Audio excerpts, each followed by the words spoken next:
Antes de que el mundo conociera a Walt Disney como un genio, antes de que existiera Mickey Mouse, antes de que millones de niños soñaran con castillos y magia, hubo un joven que caminaba por las calles con los bolsillos vacíos y la cabeza llena de dudas. Walt Disney no nació rodeado de éxito. Nació acompañado por el fracaso.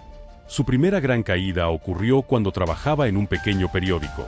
Era un simple dibujante, pero dibujar era lo único que hacía que su corazón latiera más fuerte. Hasta que un día, su jefe lo llamó a su oficina. Con tono frío, le dijo: «No tiene suficiente creatividad para este trabajo». Aquellas palabras no fueron solo un despido. Fueron una herida directa a su identidad. Y es que, cuando te arrancan lo único que crees que te hace especial, el mundo se vuelve muy pequeño y muy gris muy rápido. Pero él no se rindió. A pesar de la humillación, decidió crear su propio estudio de animación. Puso todo su dinero, todo su tiempo y toda su energía. Trabajaba horas interminables. Apenas comía, apenas dormía. Y aún así, su estudio fracasó. Cayó en bancarrota. No podía pagar el alquiler. No podía pagar a sus empleados. No podía pagarse a sí mismo.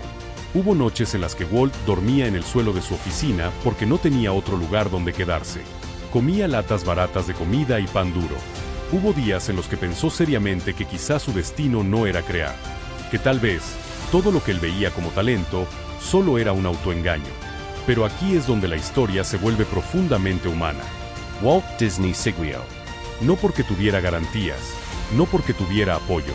Siguió porque su mente no le permitía abandonar aquello que lo hacía sentir vivo. Tenía un fuego dentro que no sabía cómo apagar.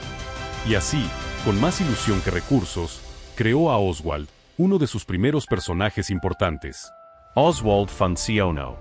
Empezó a generar dinero. Tenía esperanza de que por fin su vida cambiaría. Pero lo impensable ocurrió. Pierde los derechos del personaje por un contrato manipulado. Las personas en las que confió, socios, distribuidores, incluso animadores que él mismo había formado, lo traicionaron. Le arrebataron a su criatura. Y no solo eso, se llevaron casi todo su equipo para trabajar con la competencia. Ese momento fue devastador. Era como si el universo le estuviera diciendo por tercera vez, de la forma más cruel posible: esto no es para ti. Imagina perder algo que creaste con tus propias manos. Imagina que te lo quitan. Y además te quitan la gente que confiabas. Para muchos, esa habría sido la señal definitiva de rendirse. Y sin embargo, Walt Disney hizo algo que pocas personas son capaces de hacer.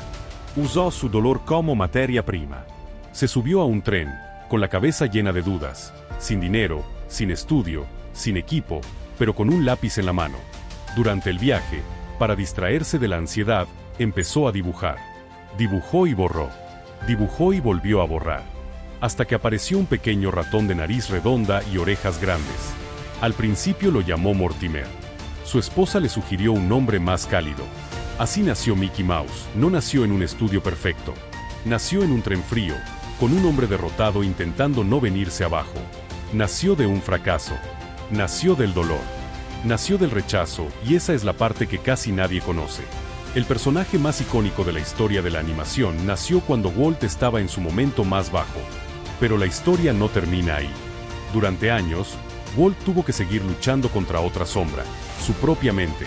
Vivía en estrés, en ansiedad, en miedo constante de perderlo todo otra vez. Cada proyecto nuevo era un riesgo que podía arruinarlo una vez más. Cuando construyó Disneyland, todos lo tachaban de loco. Los bancos lo rechazaban. Los inversores se burlaban.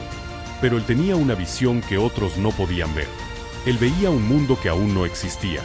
Y un mundo así requiere una voluntad que pocos pueden soportar. Walt trabajaba hasta que su cuerpo le pedía tregua. Se levantaba con dudas, pero aún así seguía caminando. Y eso, Pau, es profundamente estoico. Hacer lo correcto incluso cuando tus emociones te tiran hacia atrás. Él entendió algo que Marco Aurelio escribió hace casi 2000 años. Lo que se interpone en el camino, se convierte en el camino. Y ese principio se convirtió en la brújula de su vida. Disney no se construyó desde la comodidad. Se construyó desde la miseria, desde la traición, desde la bancarrota, desde un cuaderno lleno de dibujos hechos por un hombre que estaba al borde de renunciar. El imperio nació en una habitación oscura donde nadie creía en él. Como todos los sueños grandes. Y aquí está la verdadera lección. No necesitas que el mundo crea en ti. No necesitas aprobación. No necesitas permiso, lo único que necesitas es la capacidad de seguir adelante cuando la vida te pone de rodillas. Porque todos vamos a ser rechazados, traicionados, ignorados, subestimados. Pero muy pocos transforman ese dolor en impulso. Muy pocos convierten un fracaso en una semilla. Muy pocos deciden que, pase lo que pase, van a seguir creando. Walt Disney lo hizo. Y tú también puedes. Porque lo que te destruye, también puede construirte. Todo sueño nace en una habitación oscura donde nadie cree en ti. No te rindas. Tu historia aún se está escribiendo.